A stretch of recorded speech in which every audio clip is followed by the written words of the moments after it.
Évangile de Jésus-Christ selon saint Luc. Après avoir achevé tout son discours devant le peuple, Jésus entra dans la ville de Capharnaüm. Un centurion de l'armée romaine avait un esclave auquel il tenait beaucoup. Celui-ci était malade, sur le point de mourir. Le centurion avait entendu parler de Jésus.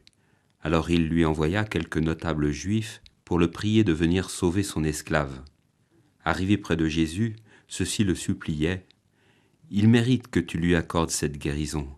Il aime notre nation, c'est lui qui nous a construit la synagogue. » Jésus était en route avec eux, et déjà il n'était plus loin de la maison, quand le centurion lui fit dire par des amis, « Seigneur, ne prends pas cette peine, car je ne suis pas digne que tu entres sous mon toit.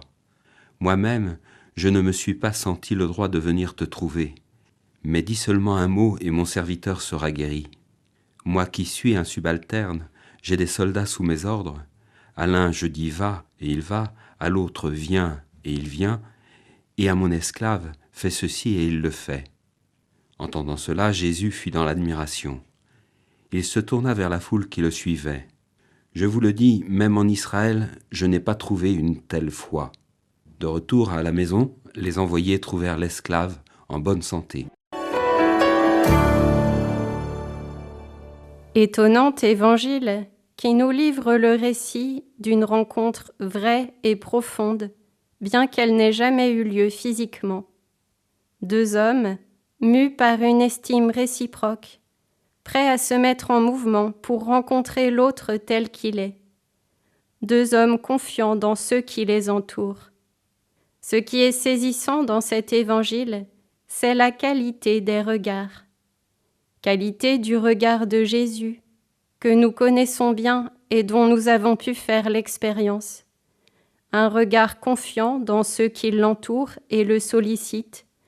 Un regard d'avance confiant sur cet occupant étranger qui lui fait appel. Un regard qui reconnaît l'authenticité de la démarche et de la foi d'un homme sans s'arrêter à sa position sociale ou à sa religion. Qualité du regard de Jésus, qualité aussi du regard du centurion. Cet homme, qui se trouve en position de force, ne regarde pas les autres de haut. Il reconnaît la valeur de ceux qui l'entourent, de son esclave, pour qui il se donne la peine de solliciter l'aide d'un homme inconnu, bien différent de lui. La valeur des Juifs et de leur foi, à qui il confie une mission dont il ne se sent pas digne. La valeur de ses amis, à qui il n'hésite pas à demander de revenir sur sa demande initiale.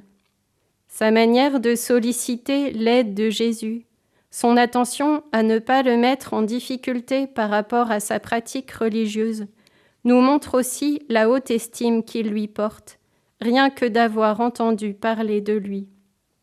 Le centurion ne regarde pas les autres de haut, et sur lui-même, il porte un regard d'humilité.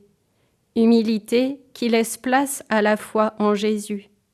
Si lui, qui ne se reconnaît pas fort et tout-puissant, donne des ordres et obtient ce qu'il commande, combien plus cet homme qui l'estime plus que lui-même?